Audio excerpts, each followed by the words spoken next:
Part 12. AIDS. Throughout recorded history, each generation has been challenged with a devastating plague of one type or another. It is unfortunate that I have to write a chapter devoted to the subject, but AIDS has become commonplace in today's society.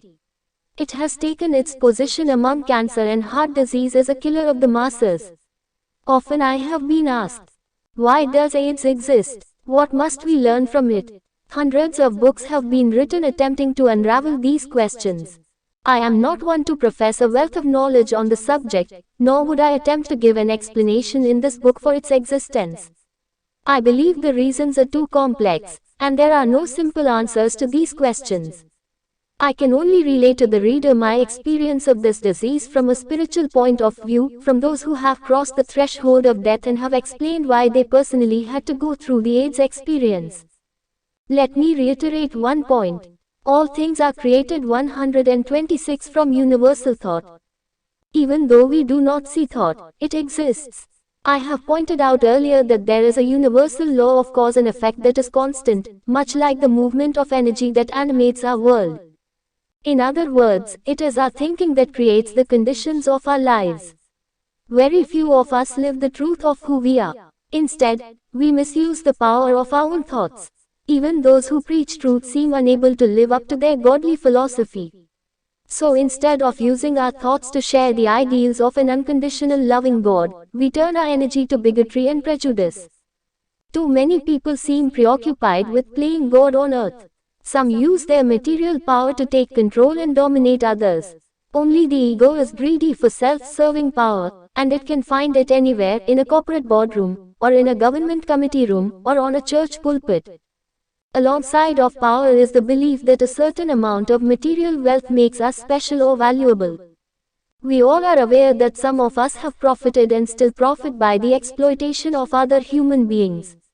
Ultimately, it is up to us as individuals to know that our worth and value cannot be measured by any amount of money that we may have in the bank, or the size of our house, or the number of cars we own. When we pass on to the other side, the only question we will be asked talking to Heaven 127 has to do with the amount of love we have in our hearts. We are all the same. God has not chosen one group above another. When we dare to be aware, we will raise our understanding and compassion and see everyone as part of the universal energy of God. We will be free of prejudice and hatred based on someone's color, race, sex, or gender preference. God is not limited, only humans limit their thinking. I personally believe that by spreading hatred, prejudice, and intolerance we have contributed to the spread of AIDS. It is our wrong way of thinking that causes a general feeling of malaise and lack of harmony that our world finds itself in today. People often ask if there is a cure for AIDS. I tell them, yes. There is a cure for every type of malady that afflicts us, but no cure will be found until we begin to shift our consciousness away from self-serving attitudes and begin to appreciate and love each other. The condition known as AIDS, although a horrendous disease, has also been an incredible opportunity for growth and enlightenment. Previously associated with gay men, it has now reached the general population. People throughout this planet have been reluctant to realize the extent of its existence. However, we are finally becoming James Van Praagh 128 educated to the fact that we are all in the AIDS matter together. Because of AIDS we are being forced to learn lessons of tolerance, understanding, and acceptance. This condition also brings out elements of people's personality and character they did not realize as part of themselves. So many of the infected individuals question, among other things, their spirituality, their unique universal existence, their fear of the unknown, and most importantly, the element of love. Our souls grow the most under the greatest stress.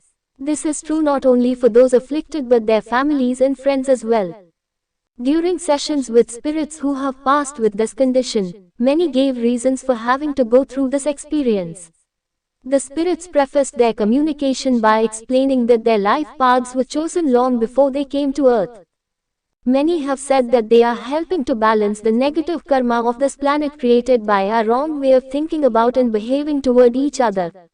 People who have passed from cancer have told me the same thing. I dedicate this chapter to all of those afflicted with this devastating illness. all those who have shared in helping those afflicted, and all those who have lost precious loved ones in this agonizing way. Talking to Heaven 129 Mommy's little girl. It is important to point out that the communication skills of the spirit are important, and they determine to a large degree the success of the sitting.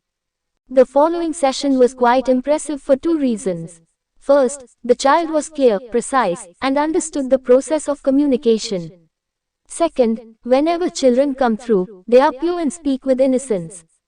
One day a very distraught lady by the name of Miriam called and begged my help. She told me her little girl got AIDS and died after receiving a blood transfusion. I can't go on living until I am sure my baby is alright, she said. I was able to give her an appointment in place of a last-minute cancellation. When Miriam Johnson arrived, she informed me that she wasn't familiar with the work I did. She said she was at the end of her rope, and anyone who could shed even a little light would be helpful. I sat her down and explained in detail how I worked and what to expect. She was a bit nervous, but after she realized I wasn't a threat or a fake, she was able to relax and allow the experience to unfold. I started with my usual prayer and began the reading. It took several minutes until I began to hear some slight whisperings of thought in my head. I do believe your young girl is here. She has long James Van Praagh 130 chestnut hair, bright green eyes, and an adorable smile. She seems a bit shy. A teary-eyed Miriam responded, "Is it her? Is it really her?" She says yes. How do I know? I mean, what can she tell me? I continued. I am given the name of Betty. Miriam starts crying uncontrollably. Yes, that was her nickname. I always called her Betty. Her real name is Elizabeth. Very strange. She is holding something which I can't quite make out. Hold on. Oh, did she have some stuffed animals? Yes, in her room. She mentions you're giving her a stuffed animal. Wait, she is showing it to me. It looks like a red pony. Does that make any sense? No, I don't remember her having a stuffed red pony. I guess she could have, but I don't remember. I then telepathically asked Betty to tell me more about the animal. After a few minutes, I continued. Betty is showing me a hospital room, and you are standing there with a stuffed red pony. A light went off in Miriam's head. Oh, yes, of course. John and I bought one for her, and she held it the entire time she was in the hospital. I'm sorry I couldn't remember. I must say, your girl is very bright and definitely talking to Heaven 131 came to this earth with a mission. I love her energy and her zest for life. You would have never suspected her to die so young. Miriam nodded her head yes, and wiped the tears from her eyes. She is talking about a camp. Do you remember her going to a camp? Yes, it was this past summer. It sounds like reindeer. No, it was Camp Rainier. That's close enough. Your daughter is showing me a medal. It has some kind of ribbon on it. Do you understand this? Yes, Miriam gasped. She won a medal. I was just looking at it. It was for rowing. She was the rowing champion. I responded, yes, she was with you in the bedroom this morning when you took it out of the box. Miriam could hardly believe what she was hearing. She wants to give love to John and to tell you she is okay with your decision. I'm sorry, but I have no idea what she means. Miriam's tears started to well up in her eyes once more. She stared at me and said, I just told John the first would marry him, but I wasn't sure my little girl would like it. James Van Praagh 132, she says yes, and that she saw John bend down and give her a kiss on her forehead when she died in the hospital. After several other incredible evidential facts, I asked Miriam if she had any questions. Yes. Will my little girl be in heaven when I get there? At that moment I was touched by such beautiful and loving emotion from little Betty. She told me to tell her mother that not only would she be there for her but she would come to get her and bring her to heaven with her. The session ended, and Miriam was smiling from ear to ear.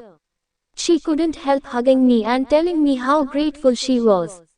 She felt that she could finally start her life over again because she knew her little girl was safe and very much alive. Once a woman of despair, Miriam had become a woman of joy. The beauty of my work is not only that I have enlightened others about the truth of life after death, but I have witnessed incredible and miraculous changes in people because of it. The following session was one of the most touching experiences of eternal love I had ever encountered. Many times I am given information that does talking to heaven 133 not make sense to the person until later. Such was the case during my reading with a young man named Tom. As I began to tune into his energy, I noticed a young man standing at his right side. He began to describe the conditions of his death, about which I knew nothing prior to the sitting. I have a gentleman here who gives you a lot of love. He is standing to your right side. He has blue eyes, brown hair, and wears a beard. He died rather young. It seems he should have died later in life. Would you know who this might be? Yes, I think so, Tom replied. He gives me a sense of being out of it as if he was on drugs. I feel he was on pain medication, something like morphine. Yeah, that's right. I also feel he had trouble breathing. I think he had to be given oxygen. I also feel very weak. It feels like a condition of AIDS. Do you understand this? Tom begins to cry. Yes, I understand. That's how he died. He gives you his love and says he is around you all the time. He has been trying to tell you he is with you, but you don't see him, and he gets very frustrated. He says you received a promotion at work. James Van Praagh 134. Well, yeah, my supervisor just spoke to me today about the possibility. Your friend is laughing. He says he helped get it for you, and now you owe him. Tom laughed. Do you know the name of Gary? That's his name. He mentions something about the front yard and you wanting to plant flowers. He shows himself watering the lawn and says something about you're not using the right flowers. Do you know what this means? Yes, I think so. I went to the nursery last week and bought some flowers for the front yard. I brought them home and haven't planted them yet. I asked, why not? When I got home, I put them next to the others and the colors didn't match, so I have to take them back. Gary was very particular about his garden and used to water it every day. I knew he wouldn't like those colors mixed together. I don't dare plant flowers that don't fit into his color scheme. He just wouldn't like it. And he doesn't, I exclaimed. We both laughed. He is telling me you were in the garage talking to heaven 135 through some boxes. He shows me photo albums. Does this make sense? Yes, I was doing that this week. I'm thinking of moving, and I wanted to see what stuff to keep and what not to. Gary says you have already spoken to someone about selling the house, and you've been looking at one behind where you live now. I don't understand that. Gary said to wait, you will. He shows me something to do with two hearts joined together. Do you have something like this in the bedroom? Tom could not place the hearts. He mentally went through the house and could not picture what I was describing. I told him that it might make sense later. Gary wants me to tell you he loves you very much, and he always will. He wants you to know he is always with you. Tom expressed his love back to Gary and his happiness in knowing Gary was around him. Gary will send you some kind of sign so you will know he is with you. That would be great. I can't wait. With that, the session ended. Tom assured me that he felt a relief from the session. He recognized Gary's personality coming through in many things that were said. He thanked me and went on his way.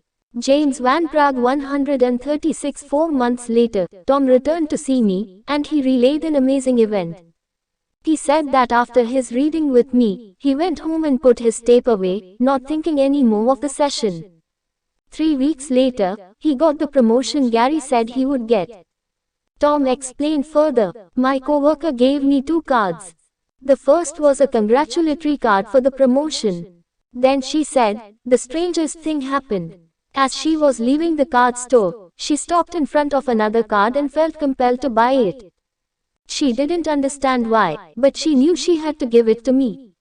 When I opened the card, it had 2 hearts joined together. Printed inside was the message, I love you. Tom said that there was something familiar about the card, so he returned home and went through all of the boxes filled with letters and cards Gary had given him. When he opened them, he understood the meaning of the card. All had been signed the exact same way. I love you. ... Gary, Mom and Dad, it's me. Many people who sit with me are extremely skeptical. Usually, their belief system does not allow them to open up to the possibilities of a life after death. My work challenges most conventional talking to heaven 137 beliefs that are based upon years of rigid ideas and closed-minded thinking. Around every living creature there exists an energy force referred to as the aura. When a spirit comes to visit you, it sees you as an energy form. Not only does it see the physical body, face, chest, legs, and so on, but it sees you on many other levels as well. In the aura, the spirit is able to see your emotional, mental, and spiritual bodies and the conditions of each one. All your thoughts, words, deeds, feelings, and health issues are contained in your auric field. Therefore, spirit beings are able to convey any illness or disease, or emotional upset you are experiencing. This information is given especially if the spirits feel that something can be done to help the individual. A spirit being is also able to relay any other information recorded in the aura, such as future events about which you have been thinking. The following reading totally changed my client's way of thinking. Again, I reiterate that I am not responsible for who or what comes through. Someone they had not expected came through with what I thought was extraordinary information. The couple, Vivian and Paul Strauss, sat in front of me. I could tell they were skeptical, so I began immediately. Now, of course I don't know who you want to contact, but I must ask you, did you lose a girl? James Van Praagh 138. The couple looked inquisitively at each other and then back to me. Vivian spoke up. No, but what do you get with that? There is a girl, a young girl about 20, who stands with you. I'm sorry, I can't get her name. Let's just see, maybe she will let me know who she is. A few minutes passed. Vivian, there is an older lady here who belongs to your mother and speaks about Chicago. Yes, that's my grandmother, my mother's mother. She lived in Chicago. What is she saying? She is concerned about your mother. Does your mother have eye trouble, or has she just made an appointment with an eye doctor? Paul began to move uneasily in his chair. The information hit a nerve in him, and he spoke up. That's exactly right. This lady mentions that you have had trouble with your mother, that you're not speaking to her. Let me put it this way. Your mother can be a bit overwhelming, and the two of you generally knock heads together. Does that make sense? They could not believe what I was saying.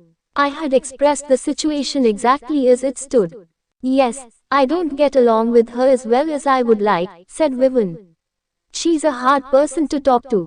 Your grandmother, her mother, wants you to talking to heaven 139 treat her better.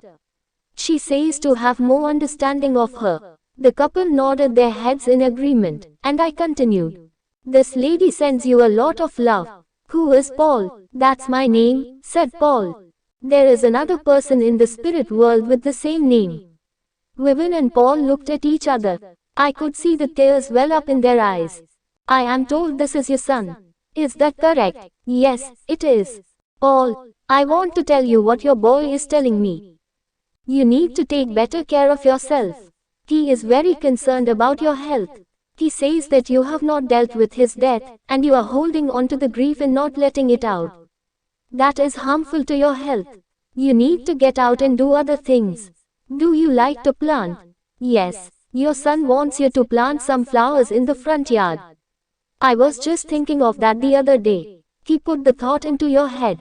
The couple stared at me with a blank expression. They were obviously moved by the accuracy of the information and hung on to my every word. This might sound very weird to you, I said, James Van Praagh 140, but first must tell you that your son wants you to know he has a girlfriend over there. Vivian placed her hands over her face and began to cry. She murmured, that's right. Is she okay? I did not understand the situation, so I asked the parents to clarify this message. Did his earthly girlfriend pass over as well? Yes, several months after our son. She was like a daughter to us, explained Vivian. Oh, my God, that's incredible, I responded. She wants you to know they are together. Oh, This is the girl who came in earlier in the session. They both nodded their heads yes. The reading continued for a little while longer, and I relayed personality traits and the death condition of their son. You know, your son seems a bit wild. It was hard for him to settle down. I know he has this girl with him, but he certainly played around a lot. Yes, that's true. He had many girls, or at least he said that. I think he liked music. Do you know about the guitar in the garage? Paul responded. Yes, we were just looking at it. Paul wanted to play in a band. He used to practice all the time. He said to look at it when you go home. You will see that the second string is broken. Talking to Heaven 141, Paul wasn't sure but said he would check. He is telling me something about a car. Do you have a pickup truck? Yes. He is telling me about new tires, or getting new tires, or needing new tires. I thought this man was going to have a heart attack. His face turned stone white. I just got them put on last Friday. Your boy said to check the headlight because it needs to be changed. Oh, my God, I just noticed that last night. The couple were dumbfounded. Your son died rather quickly. I feel very strange in my head, like I am drugged, although I don't feel he died from an overdose. Rather, it has to do with the inside of his body. He keeps saying he didn't have to suffer very long, and he is happy about that. Was there something wrong with his blood? Yes. Did he have AIDS? They started to cry once again. Yes. Strange. Most people who come through with AIDS have had the condition for quite a while before their passing. I don't get that with your son. I mean, he seems to get sick and die very quickly. James Van Praagh 142, yes. He found out he had it, and a week later he went into the hospital and died. It was very quick, the father replied. Did this young lady also pass with AIDS? I asked. Yes, said the mother. She really wants to give you her love and say hello to Carrie. Do you understand? She wants to give love and a thank you to this person. Carrie is her mother. Your boy wants to tell you he is sorry you had to go through this and that he is all right now. He is going to play music. Vivian and Paul reached out and held each other's hands. The wish they had been praying for, a look into a brand new world, had been fulfilled. They knew they could never have their son back, but through me, they had much proof that he was alive on the other side. They were ready to start the process of healing. Since then, Vivian's relationship with her mother has much improved, and Paul has begun his own beautiful flower garden where he sits, meditates, and contemplates life from a new perspective. Bye, baby. As I mentioned before, I never know which part of a reading will have the strongest impact on a Talking to Heaven 143 client. Much of the information seems mundane, but, of course, I realize it is provided for proof. There are times when I will receive a message in my head and rationalize the thought because I think I am influencing the information, or it is too inconsequential. However, I find out later that the particular word, phrase, or description was especially meaningful to a client. No matter how many years I have been involved in this work, I find that I am constantly learning to trust my communication with spirit. The following session is a wonderful example of how something so trivial can change a person's life forever. I attended a group meeting at a woman's house in San Bernardino, California. After I read for 3 of the people present, I turned to a young lady sitting by herself on the couch. Her name was Lori. I relayed a half-hour message from her grandmother, who described the family possessions and who owned certain items of hers, and where they were placed around the house. I was close to the end when the spirit of a young man emerged and sat right next to the girl. He seemed to hold her hand in his. He started to send me information. I must tell you that I see a man sitting next to you. He says he is the reason you are here tonight. Do you understand this? James Van Praagh 144. I thought Lori was going to faint. Her face turned white, and her eyes bulged as she tried to restrain her tears. Her lips separated, and she said, "Yes, is he here? I have a man who says he loves you, and he is very sorry. He is sorry about what he did." Lori wiped her tears and looked at me with a jubilant smile. "He is giving me an initial M for a name. I see. It is an M at the beginning and a Y at the end. Yes, that's it. His name is Marty. Was he your boyfriend? Yes. He speaks about some trouble, and that he wasn't honest with you about things. I know. It's alright. Please tell him it's alright. I then explained to Lori how she could send him thoughts on her own and didn't need me to communicate them. Marty feels like a tough guy to me. He has a very good sense of humor, but I must say he seems a bit twisted with it. Do you understand that? I mean, he says things that are totally off the wall, and people might get the wrong idea of what he is trying to say. Lori grinned with understanding. She said he talking to Heaven 145 would often freak people out with what he would say. He says something about how you were supposed to live together, but you couldn't, or there was some trouble with that. He is telling me too many people tried to interfere. Do you understand? Well, my mom didn't really like Marty and didn't want us together, so she gave us a lot of hassle when we talked about moving in together. He understands. He tells me he had a checkered past, and you helped to straighten him out. I think he was hanging out with the wrong people. Lori nodded in agreement. I continued. I do believe he was heavily into drugs. I think this is where he caught the virus, sharing needles. Do you know anything about this? I don't know.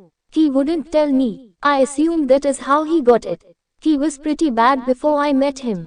He tells me you were the best thing that ever happened to him. It is a bit ironic. He is talking about an engagement. Were you planning to get married? Lori begins to weep once again. We were talking about it. He said he wanted to, and we were talking about setting a date. James Van Praagh 146, he is telling me about an engagement ring. He said he picked it out for you. Lori broke down. After several minutes, she showed us a diamond engagement ring that she wore on a chain around her neck. Through her tears, she explained. His mother found this with a letter that had my name on it. He was planning to give it to me the day of his death. Everyone in the room gasped at the same time. I waited a few minutes until Marty supplied more information. He wants to thank you for taking care of him. Did you help to feed and bathe him? Yes, I took care of him. No one else really wanted any part of him. I didn't mind, I loved him. That was very kind of you. You were being tested by spirit, and you certainly passed the test. During the rest of the reading, Marty continued to thank Lori for straightening out his life and for helping him while he was sick.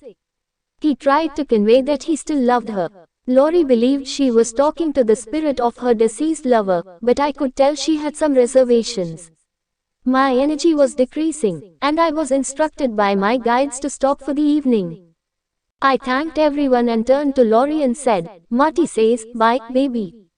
Talking to Heaven 147, Lori stood up and let out a shriek. I asked her if she was alright and she exclaimed, last night when I thought of Marty, I said to him, if this guy is real, and you do come through, call me by my nickname. My nickname is Baby. With that, we all are Soulmate. This is a part of Zindagi Ki Roshni consultancy. It has been established for those who have lost someone and for those who are very sad in their life. About 100 PDF books and 20 short audio books of this topic will be sent to those who join it. This data will be sent to their email or WhatsApp. If you want to join this organization, then please send WhatsApp message to this number.